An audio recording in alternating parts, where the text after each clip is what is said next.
Welcome back to Connect with Christina. Today we have attorney Anthony Ramirez, and you also might know him because he is the face of Abogado Mas Chingon. Did I say that right? You did. It was perfect. Yeah, I was practicing before.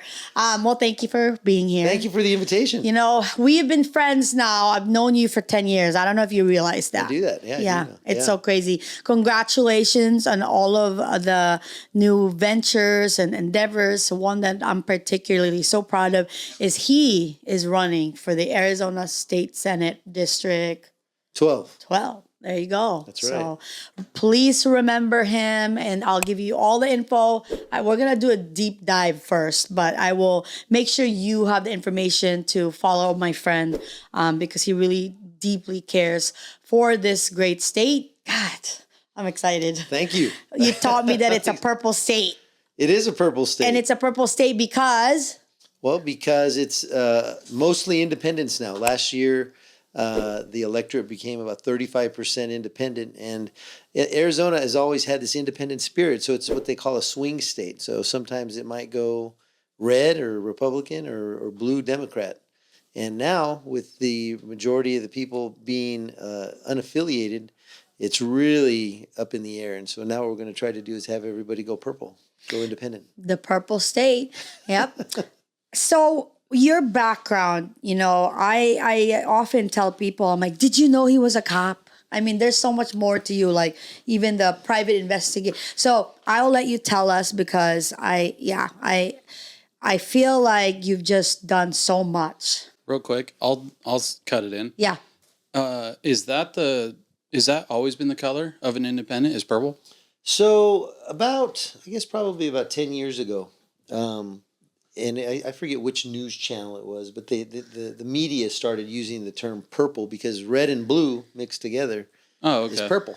That makes sense. And so when you have a state that it's a swing state, so you really don't know which way it's going to swing, they call them purple states. Yeah, okay. And so Arizona is probably the most notorious purple state. And I feel like it's growing more and more, right? It is, yeah, 35%. It's really growing.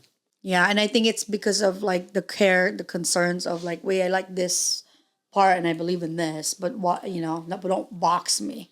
You know, I think a lot of people are really sick and tired of the blame and the finger pointing that's going back and forth. You know, we have a lot of serious problems to solve. Mm-hmm. And if you're just too busy picking on issues because of party policy or party ideology, you're not solving problems. And so people are sick of it. They're really what's interesting is that they don't know what to do because there's only two choices, Democrat or Republican. And so now that we're on the ballot, or I'm on the ballot, in the independent party, we've got a real path to victory. It could really break the duopoly and make some really serious change. What would you say, and I'll go back to obviously like your background, because I really do want to share that just because you've done so much and it's quite impressive. But what would you say to like anyone that says an independent is just, you know, you go both ways, you're a flip-flopper, like how do you address that? Right. So it's really interesting. So, you know, you do hear that term, right? You know, an independent vote is a spoiler vote or a protest vote, somebody that's, you know, angry about something.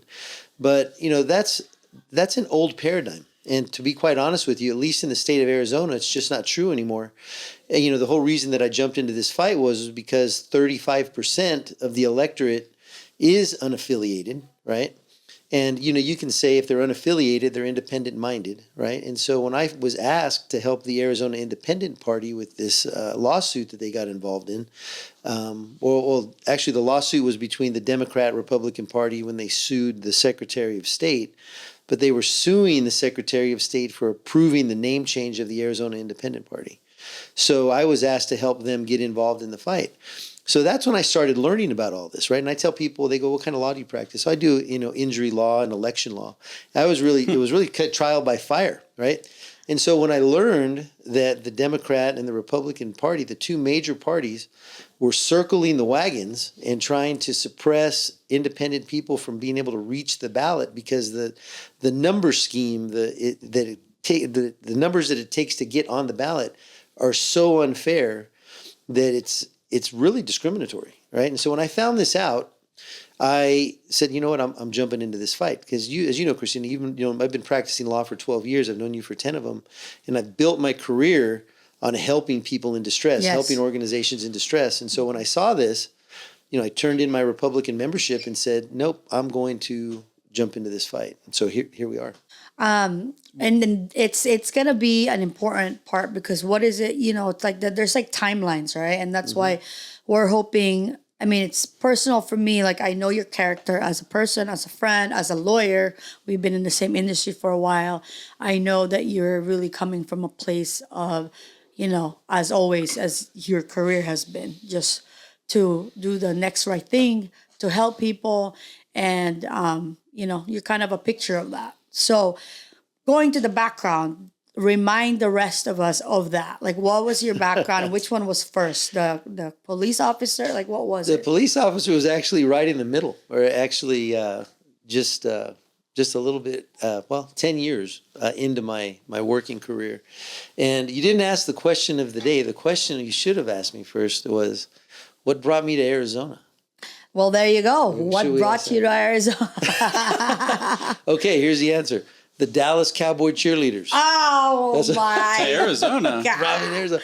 No, that's the truth. So what happened is Hold on. yeah, God's honest truth. And so in 1989, 1990, I grew up in El Paso, Texas. West Texas town back in the late 80s, early 90s. Southwest Airlines was it only been around 20 years or 19 years. It was a brand new airline. They had at the time 2 flight attendant bases, right? One in Dallas, one in Houston, and it was still primarily a Southwest Airlines, right? And so I had 2 female friends that I went to high school with that came back to El Paso after getting hired by Southwest Airlines, and they were reporting to our friend group, you get to have free flights and, you get to go on overnights in Las Vegas and San Diego and LA and, it's so much fun. Oh, and there's a lot of Dallas Cowboy cheerleaders that are Southwest flight attendants.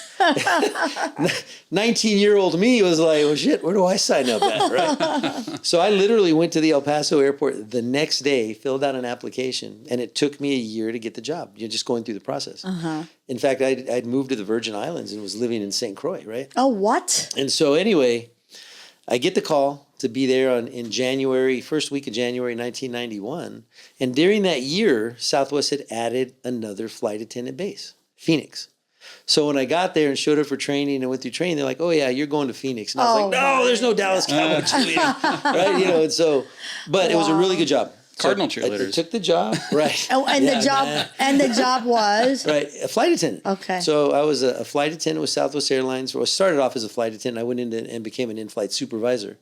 But so I met my first wife. We had 4 kids together. We were married for 12 years. My bachelor's degree is in law enforcement administration.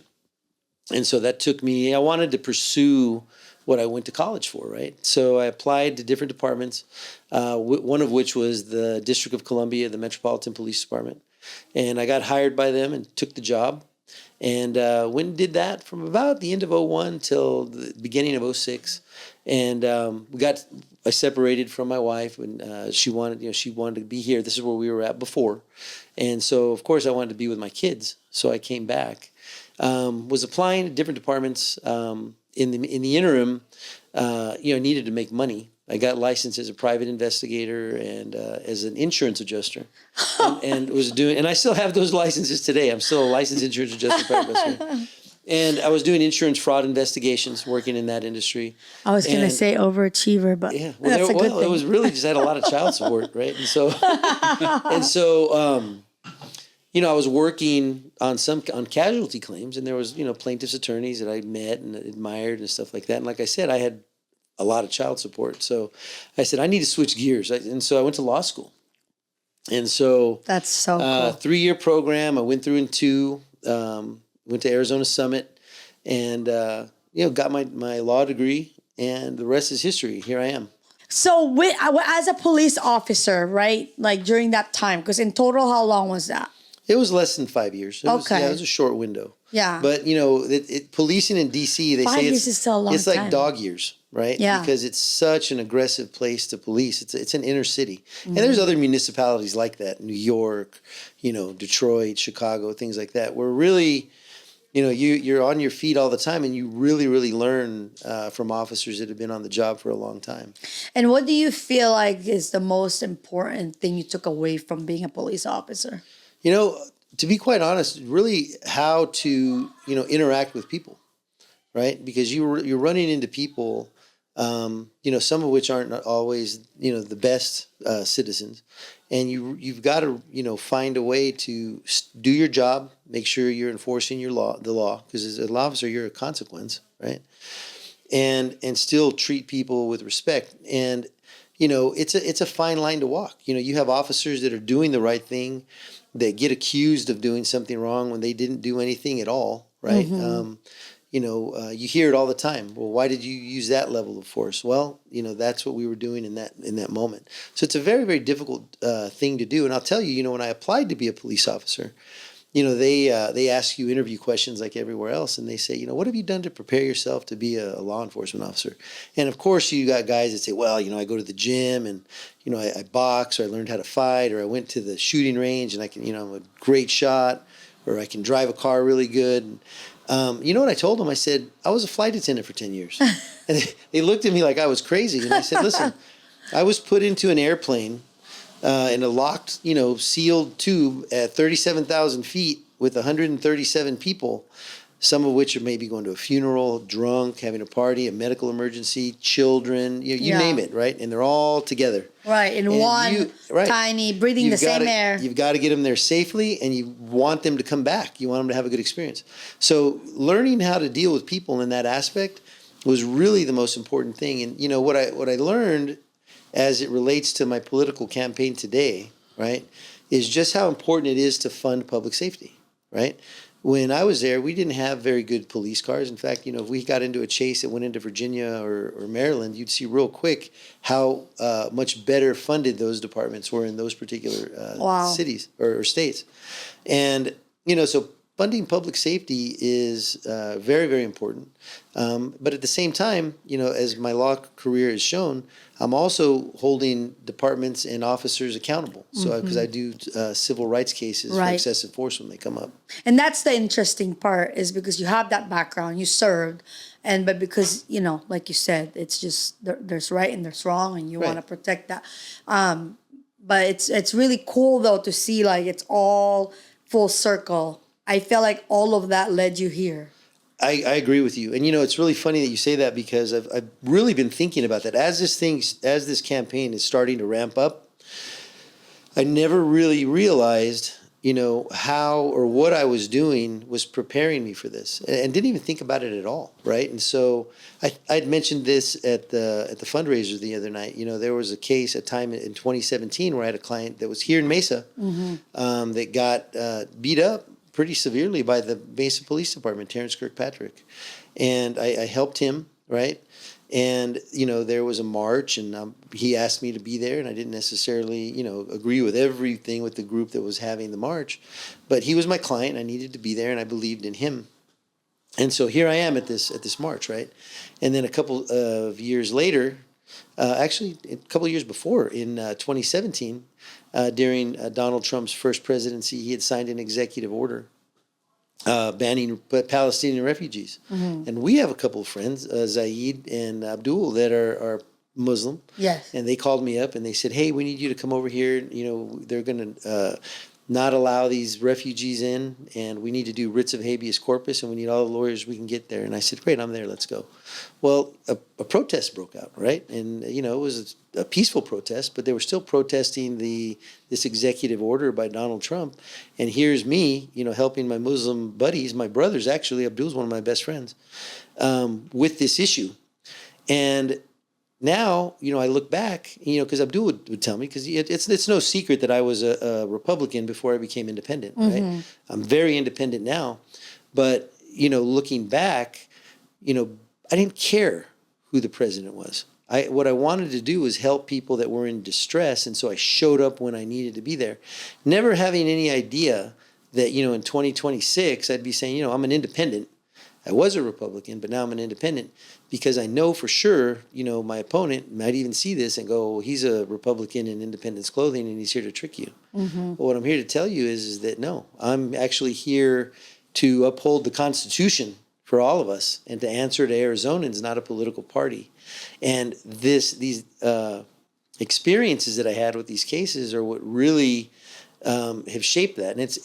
Interestingly, these cases that I've done, those two scenarios that I just shared with you, were on television. You can go look it up at ABC 15, and it's proof. It's not just some politician saying something to get a vote. And in video just released hours ago, he says the case is all laid out. This is disgusting. Harsh words to describe this video. Do my research. Yeah, it's supposed to. It's the very first time we're seeing 30-year-old Terrence Kirkpatrick arrested, struggling, handcuffed in his own apartment last November. Handcuffing is a use of force, okay? And that force, just like any other use of force, has to be reasonable. Anytime I see a police officer, I'm very uncomfortable. Referencing other court cases, the attorney says police use cuffs as weapons, not restraints. He said, yo, this hurts. And he said, yeah, they're supposed to. No, they're not. No, they're not. You can actually go look and see the footage and say, no, you know what? He actually is independent and just trying to help you. Mm-hmm. And yeah, and the thing is, it's like, for those who know you, there's so many stories like that, right? Mm-hmm. But I do want to go back to the whole police thing. Sure. There was something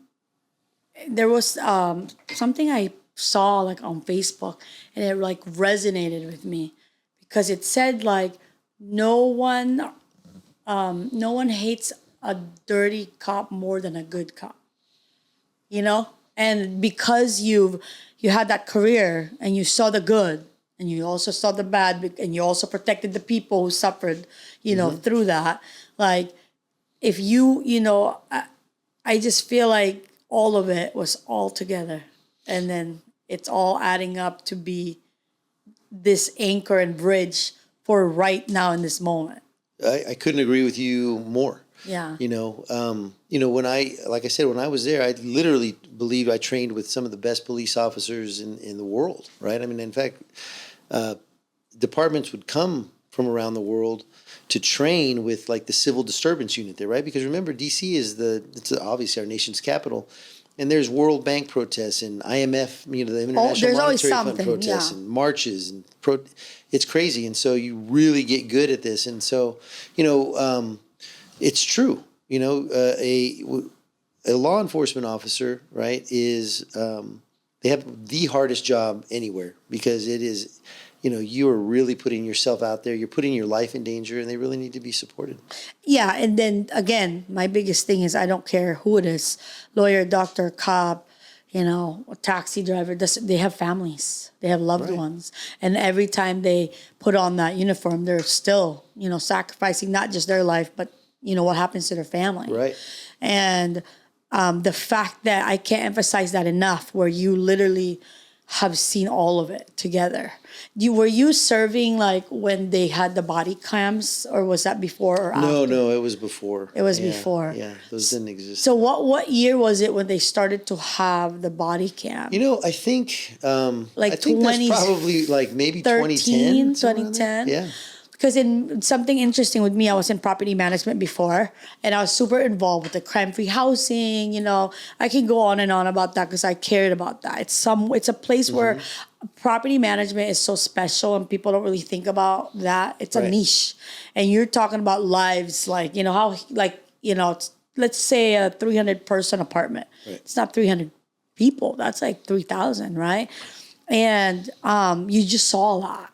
And so anyway, I was the first test property for the Mesa Police Department with the body cam. Oh, really? Mm-hmm. Yeah. I think they're a very useful tool. Yeah. I think they're really good for law enforcement officers. Now I've heard both sides. It goes both ways, right? though. It keeps people honest on both ends. Well, it does. It's just documenting what happens, right? And I think they're a really useful tool. I mean, certainly I would have appreciated it when I was a police officer. We get in situations where people make allegations and there's no body camera, but you know what happened, right? Right. And then, and then an officer is then relying on somebody that wasn't there, that's listening, to facts that may not even be true. Right. And so if you have a body camera, it really, really helps the situation. It can help a citizen. I represented a young girl by the name of Yessie Garcia against the city of Scottsdale. And she's the only 1983 case, the civil rights case that I helped, where my client was not a criminal, right? Because when you run into these civil rights cases, a lot of times your clients are doing something or suspected of doing something they're not supposed to be doing, right? And in this particular case, Yessie was literally just coming out of a club there in Scottsdale. Her car had gotten vandalized, and she called for help and ended up getting arrested, charged with DUI, charged with hit and run. Oh, Right, and the police made serious charges. They did not handle it correctly. In fact, they had, there was a closed circuit television of her car getting vandalized. But when the officer went to go look at it, he turned off his body camera and didn't capture the image that showed her that what her story was true. So anyway, we took the case. We ended up getting her, this case resolved in a positive manner for her with the Scottsdale Police Department. But you know what? That was a case where body cameras they were there, but they weren't being used properly. Right. And we held them accountable. We called it out. We Right. represented her. Nobody else wanted to help her. Take it. Ben Taylor was with me on that case. So it was Ben and I that helped her.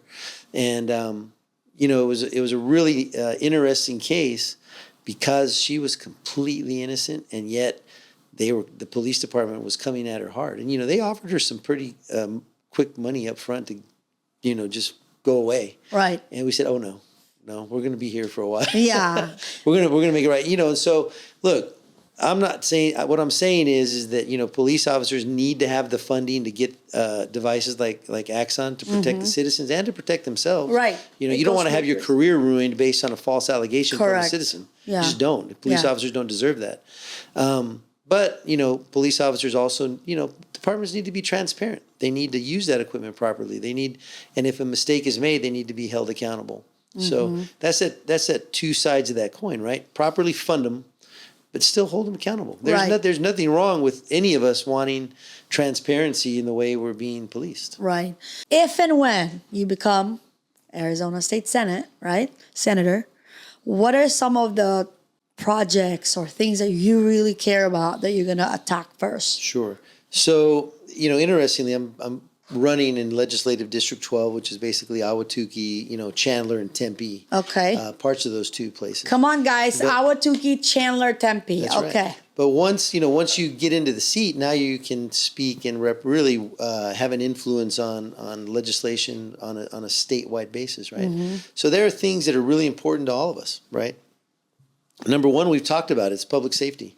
I want to make sure that our police departments are properly funded and make sure that they have the money that they need to accomplish their task, and also make sure that there's transparency, right?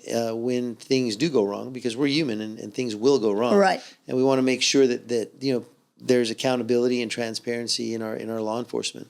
Another big one is water. Water is an issue that we're going to have. There's literally at the end of this month, in the next week or so, there's going to be a ruling on the upper basin states and the water that's being allocated to Arizona. That's a huge issue that was really going to take some strong individuals, Especially advocating with the people on behalf moving of Arizona. here and building. Yeah. Okay. So the first thing we want to do is protect our drinking water, right? We also want to make sure that any developers have a plan. So if they're they have to have access to water, bring it with them. There has to be a plan for that. We also want to make sure that to recover, recycle water that we do have. There's a huge. Actually, this is a really good story. Let me tell you this real quick. Yeah. So the Central Arizona Project came about in the late 60s, early 70s. It was really finished in through the 80s and 90s, but it started in the early 70s. And that project, right, is what today made Phoenix what it is. So basically, it's a canal system that's bringing water off of the Colorado, off by Lake Havasu. It comes in here, and it's how we get a lot of our water. In fact, Scottsdale uses 70% of their water comes from the Central Arizona Project, right? I was at a speech last week where a Republican that's running for House, not against me, was talking about the water issues, and I agreed with everything that he had to say. We have to protect drinking water. We want to make sure that we're doing, developing in a sustainable way, and it made sense. And he stopped there, but he didn't go further, and this is what he missed. So the beginning of the Central Arizona Project was done between two people, Carl Hayden, who was a Democratic senator, and Barry Goldwater, a Republican senator from Arizona. So it was a bipartisan coalition that they built to push through the Central Arizona Project for the betterment of the state, right? These are two people that reached across the aisle in order to make an agreement and do what was good, which helped our state today. Now that we're in trouble, now that we're having to compete with the upper basin states, Utah, Colorado, Montana, states that are trying to limit the amount of water that we get, even California and Nevada, right? We have to come together in a bipartisan manner in order to save that Central Arizona Project and save our water, right? And today we're not doing it.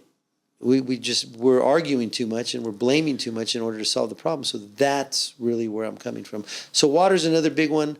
AI data centers. There's one being built in my neighborhood. That's something that we need to take a look at. Right? Yeah, like how much water is it being like? Yeah, right. Yeah, and so you really, if you look at one side, search. one side is saying, we don't want those things. They're not good at all. The other side is saying, well, build them, bring it. You have to, obviously we want to develop. We want to bring jobs, right? We want to have development. Look, we live in the 21st century. These data centers are coming. You're not stopping them, okay? But we want to make sure that we're doing it in a smart fashion. Again, going back to bipartisan dialogue. Talk to one another. Don't hate one another. We're all Arizonans. We're all Americans. We really need to focus on The solution. solving problems instead of laying blame. And that's what's wrong with the system. And I think that's what a lot of people are sick of right now. And as far as like the time frame, because can you educate us on that, on how the voting, like how much time there is? Sure.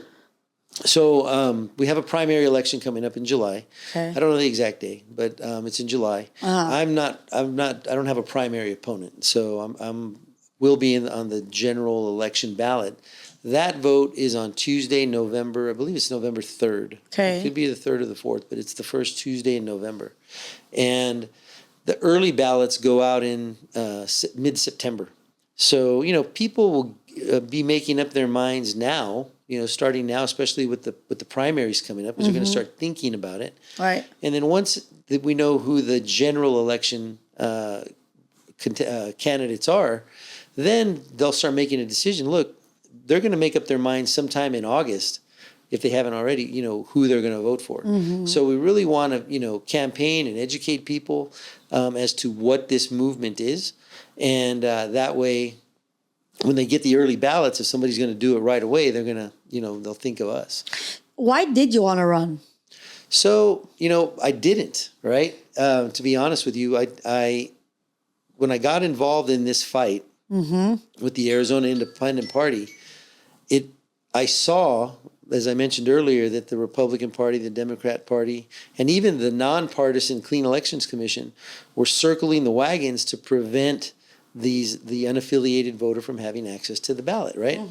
And so showing up at the legislature, seeing that the legislature, separate from the lawsuit, enacted or introduced legislation to make it illegal to put the word independent in your name, right?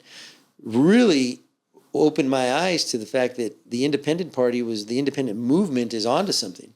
Why would the major parties care what's in the name of a party? They were trying to say it's because people would be confused. Well, that's nonsense. I mean, people, they don't give people enough credit to know what an independent party is and somebody that's not affiliated with a party. It doesn't matter.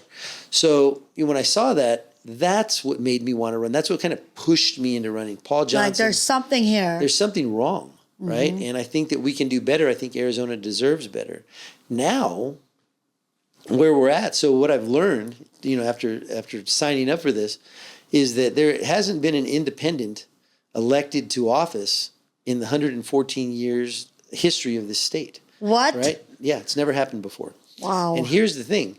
So, if I had a Republican contender, it would be a much harder battle, right? Because, you're basically, there's a 35% independents, 32% Republicans, and 34% of Democrats, right? And then you have the small percentage of the minor parties like libertarians. So anyway, there's no Republican, right? 35% of the voters are independent. Now look, in previous elections, if you're an independent, you're either going to go Democrat or Republican. Now we have to educate them to say, no, look, you actually have an independent choice. And I'm not running an identity campaign. I'm not running a blame campaign. I'm running on a results campaign. So we have an opportunity here, and it really is a historic opportunity to crack the duopoly open. And if we can do that, right, and show the general electorate that, look, there was a third party choice here and the third party won, right? Now it's going to encourage other people to run. It's going to show other states that, hey, look, you can run a third party candidate and actually win in an election. And so what it's going to come down to is when I get elected is doing what I'm saying I'm going to do. So when I tell you that I'm not going to caucus with either party, like Bernie Sanders caucuses with the Democrat Party, I'm not doing that. And what the plan is when I get into office is to form a coalition government. Because look, in this election cycle, the Democrats are likely going to pick up seats. They just are, right? Because there's a lot of people that are angry. They're not happy with Donald Trump's policies, and I think there's going to be a little bit of a shift. So what's going to happen is you're going to have pretty much 50-50 representation in the Senate and the House, right? Well, then if an independent gets elected, right, they're going to be the deciding vote. So I would be the deciding vote. And what I plan on doing is taking the best ideas from both parties. I want the best that the Democrat Party has to offer. I want the best that the Republican Party has to offer. And, if they get it right, I'll support it. If they don't, if they do something that's going to harm Arizona or that's going to harm constituents, then I'm a no. Right. And all you have to do is go back and look at my cases that are out on YouTube right now and see exactly how I've helped people and done what I've said I'm going to do. I mean, it's that's your entire career. Yeah. It's documented. It's just what I've done. All this reminds me of, do you know Andy Friselis? He runs a podcast, but a lot of people thought he was very Republican, but he always just says, I'm voting America. Right. Because he's like, it's always been left or right, but it's all part of the same bird. Right. And so I don't know if you're aware, but my campaign slogan that we've kind of adopted is not red, not blue, Arizona. And that's where that's where the purple campaign sign came from, right? Yeah, I like that. And so that's where I'm vote coming purple. From. Yeah, vote purple. And so, it's an But interesting it's just going to place. take Like so much education, to tell people. Is that what RFK ran as? RFK, I believe, ran as an independent. Okay. Right? RFK Jr. Yes. We're talking about, right? Ran as an independent. I didn't follow him, but then now, obviously he's in the Trump administration. Because he was originally who I was going to vote for as an independent, but then he saw that he wasn't getting enough traction as an independent. Yeah. And I felt kind of bummed out by that because I was like, man. Yeah. Like, it was well, what happens is that people, you mentioned it earlier, Christina, you're like, is this a spoiler vote? Is it a protest vote? In reality, in past elections, that was true, right? But at the end of the day, this is a different political climate that we're in now, right? And people truly are sick of the blame. They're just so tired of it. All they want is results. You don't, the biggest topic, Paul Johnson talked about this the other day when we were together and said, the most important topic in the last election in 2024 was what bathroom people were going into, right? Now, I get it. I'm a dad of a little girl. I don't want men coming into my daughter's bathroom. That's not going to happen, right? But there are issues that we need to deal with, right, that are not identity-based, that are issues that we need to resolve. And it takes people having dialogue with one another, not pointing fingers. Right. And so, right now we're at a real, at a crossroads here, I think, where we have an opportunity to really change things and really open eyes. And look, when Paul asked me to run or suggested that I should run based on what I was telling him after what I was observing and actually experiencing, it carries a lot of weight for me. I really think that the independent movement has some legs here. We just need help. You're right. We do need donations. It takes money to get that word out there because we need, social media. We need mailers. We need to get out there and tell people what we're doing, because if they don't know about it, they're not going to be able Well, and to that's the thing, right? Like politics is one of those things, like a lot of people don't want to get in it, or they find it to be boring. But then as a result, when you don't make your, you're not part of the decision making, and then there's a problem, then you're all of a sudden interested, but you weren't part of, so you want to try to, and maybe that's me getting older. I don't know. But also one thing that my very, very humble opinion is, mind you, I come from a country, a beautiful country, the Philippines, where there's just crazy corruption, right? And so at a young age, I learned that, in politics, a lot of people will start off right with the right idea, with the right vision, and really their heart in the right place. But then when they get in, you get that person changes. And it's like, what happened? But with you, because I've known you for 10 years and you've been the same person all along, and you again, always do the right thing or the right next thing. And that's why I even, reached out to you and said, I'm here, we're going to support us as much as we can, because I love Arizona. I care about Arizona. And then obviously there's other issues out there. I'm very passionate about feeding homeless. Those are someone's mom, dad, brother, sister, and they're just out there, right? Exactly. So I just feel with confidence that you will not be one of those people who start off wanting to do right, but then don't. I know you will do right. So. I appreciate that. And it's true. I mean, that is how I'm wired. And anybody that knows me will tell you that when it comes to helping people in distress and solving problems, that, I'm there and I'm there to help. Now, what happens with politicians is if you run under a party banner, right? If you don't do what the party wants, you'll get primaried. You will not even have an opportunity to run, right? Because really it's about 6% of the electorate that is going to pick a candidate, right? And it's usually the extremes, right? And so that candidate just really needs to focus on that 6%, right? That small fringe extreme side. And that's really where we've come to today. Just look at it. Look at both sides. We like to say that, both parties left the middle, right? Because they're pandering to the extremes. And so what happens is, if somebody has these ideals, they say, I really have this issue and I want to run, and their heart's in the right place. They get into this system, right? And they say, well, I want to stay in this system. Well, the system, the party system, starts to tell them what to do. That's why when you're watching the State of the Union address now, you have all the Democrats sitting down when the president introduces somebody, like a grieving widow of a soldier that deserves to be stood for, right? And they all sit down. Why? The party told them to, right? And the Republican Party, everybody stands up and claps. So that's like what you're saying is to the extreme, right? And gotcha. so if you want to be, extreme on if you're going both to play, sides. if you're going to play the party, right, system, you have to do what the party says to do. So now, me as an independent, I don't answer to the party. This is an opportunity, as I mentioned, to put an independent into office, and that's fantastic. But remember, it's also an opportunity. You're putting somebody into office that doesn't have to answer to the party bosses. They just have to answer to Arizonans, right?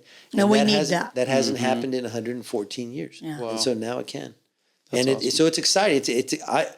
It's exciting to be in that spot, to be able to be the guy to potentially do that. It's also nerve-wracking, right? But the one thing that I can tell you is that everybody can trust, and because it's actually documented out there. I do what I say, and nobody moves me, right? When I tell you that the people of Arizona, that's right, Mas Chingon, the people of Arizona are the people who I'm going to answer to. Period. End of story. Yeah. And I think that's what people want. I think people are tired. Yeah. They just want to see a change. I did see a thing that said, America's tired when the government announces that aliens are real and we don't care. It's like, okay. Yeah. And like for a Filipino American, I've raised in Tucson, Arizona. I mean, I was in the Philippines from age 1 to 13, so I also grew up there. But I'll tell you, when I was supposed to go to LA to go to school there, all the things. But then my parents get divorced. I get shipped to Arizona. And I'm a hip hop dancer. So I'm like, I'm driving. like, what are these horses and cactus? Like, where am I going? Right. Right? To where, like, you know, my own cousins are like, haha, you're in Arizona. Like, we love LA or California. And obviously, who doesn't? I mean, the beach. But now, fast forward, everyone's moving here. And so, and I get to say, like, nope, it's my state, you know, to my family, to my cousins. But, and it's just, I guess the point is, like, I feel this is such a beautiful state. And it, you know, not just like the climate, because I mean, if you're hot, you can go inside, right? There's jobs where, I mean, we're like practically baby LA, baby Beverly Hills. Like, we have all the restaurants, you know, we're like a destination for tourism, like bachelor parties, weddings, you know. I mean, it's, if you search it online too, like, we pop up. So it's not that back in the day, oh, cowboy town, like, you know, we still have our roots, and I'm proud of that. But that's what I'm saying, and partly because I am getting older, even though I don't look it. Just kidding. But yeah, so I do care about this place, and you know, I'm very privileged and very lucky that I have known you as a friend. And so when I learned that you were going to, this is also like a sacrifice, right? And but it's one that I want to see you take it all the way.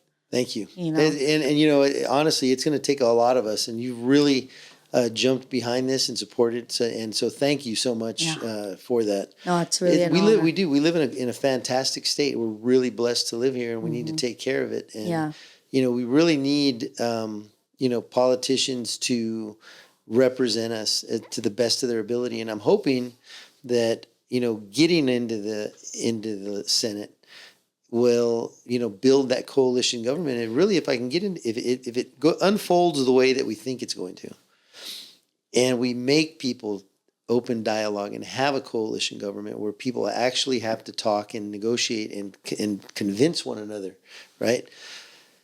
That's better for the state. We're all going to be better for it. And, you know, I think, I don't know what happened. I can't tell you because I'm not a career politician, right? We got away from that. It became this team sport, this us versus them mentality. And that's not what it's supposed to be. You know, that going back to what I brought up about Carl Hayden and Barry Goldwater. Mm-hmm. These were two adversaries, right? They, from what I understand, they were pretty serious adversaries. Like, there was not a lot of love lost there. But these two guys came together for what matters. For what mattered. Right. And where did that go? You know, we've seen politicians do it in the past, you know, and we need to get back there. We really do, as a country and as a state and as an independent. If that's what it takes to get us there, then, you know, I'm happy to jump in there and be in there. I mean, and even, you know, certain things with Arizona that I care about is the fact that, like, obviously, you know, we build out because we have land, but we have the water issue, but also like things like, you know, we should preserve some of the things that mean, you know, like, is a staple to us. Like, you can't just build everywhere and like annihilate this, you know what I mean? Right. Like, I feel like we have to have responsible people to ask the right questions and say, no, you can't just buy the entire land from another country and come over here and buy everything. And then the Arizona we once knew is not that, right? Yeah. So, and I really, I can't say enough. Like, that's why I wanted you to come here, because I know you will do the right thing. And I know that you're a force to be reckoned with and that you won't be shaken, you know, just so at all. And that's because of your background. But I want you to tell them how to better support you in this fight, because it is a fight. Sure. So obviously, you know, we're fundraising, so we need money to further our this mission. Ramirez4az.com is the campaign's website. That's FOR, not the number 4. So Ramirez4az.com. You can go on there. There's a donation link. We'll share it too. You can click on that. The maximum donation per person is $5,500. Per couple, it's $11,000. That's the maximum. And we'll take 50 cents. So, you know, and doesn't mean you have to do that. That's the max. That's the max. And so, you know, anything, you know, $1, $5, 50 cents, it doesn't matter. Anything that anybody can give to help us, you know, further this mission is certainly helpful. If somebody wants to volunteer time, like Christina has to me, and help out, that's always welcome too. We don't have that's the thing about being an independent. We don't have a big party structure. We don't have the Democrat Party giving us money. We don't have a Republican Party. But we have the people of Arizona. And don't get my marketing brain started. Like if you're a printing company and you can produce flyers or stake signs and you want to jump in and help us out, like let us know. If you're good on Google ads or whatever it is, it doesn't have to be, monetary. And look, and even though you may not live in my district, right? So the only people that can vote for me are the residents of LD12. Once I win and I get into office, it's going to benefit the entire state. I believe that having an independent on there, as we've been talking about for the last few minutes, is going to crack the duopoly. It's going to show other people that independents can run and can win. It's going to show other states that it can happen. It's going to make a big difference. And I'll tell you why I know this is true, because the reason I got started in this fight was because even when this independent party, the No Labels Party, was changing their name to the Independent Party, the panic alarm was pressed by the Democrat and the Republican Party. Why? Because it's dangerous to the duopoly. It's dangerous to their control, right? And so just think about that, that these two major parties that are well-funded, they're the only two parties, they cared enough, right, to initiate a lawsuit against this small party to stop it. And not only that, the legislature, in a bipartisan manner, introduced legislations to make it illegal just to put the word independent in your name. And we're still in that fight now, right? So, and something about the signature, like the crazy amount was so off. Yeah, like it's crazy. Listen to this. How much was it again? So if you're an unaffiliated voter, if you're an independent voter, and you want to run for governor, you have to go circulate a petition around, or petitions, and get 45,000 signatures on your petition. If you are a Democrat or a Republican, you need 6,000. If you're an independent party member, No Labels, Libertarian, Green, a minor party member like myself, you need about 1,500. So the system is designed to push people into a party, right? So if you're an unaffiliated voter, unless you're a millionaire that's going to be able to fund, hiring circulators to go out and get 45,000 signatures, you're not going to get in office. And remember, there's that mentality that we're breaking here, because now I'm remember, independents have never won or been up because they couldn't get on the ballot. I got on the ballot, right? And so, now that I'm on the ballot and there just so happens to not be a Republican running, there's a really, really clear path to victory, as long as people understand the message that I'm delivering, right? And so, an independent having to surpass this 45,000 signature threshold it's discriminatory, and that's the fight that's the whole fight that jumped me into this. And so, if you really think about it, you say, now you've got an independent on the ballot. There's a clear path to victory. Let's put me in office and watch me make these people come and talk and negotiate with one another. Right. And you know me well enough that that's exactly how I'm going to do it. No, I know. So not me, but through you, because through you, we can definitely make an impact. And I know that you mean what you say what you mean, and it takes a very strong person to do the right thing. And that's what you've always done. So. No, I really appreciate that. Yeah. And I appreciate all the help, and I appreciate you allowing me to come. And hopefully the next time you're here, you're already our senator. Well, hopefully I get here before that. It's not till November. Good, right, Senator? Well, there you have it. Thank you again, Attorney Ramirez, my mas chingon friend, and that he is. So until next time, bye. Bye-bye. Thank you.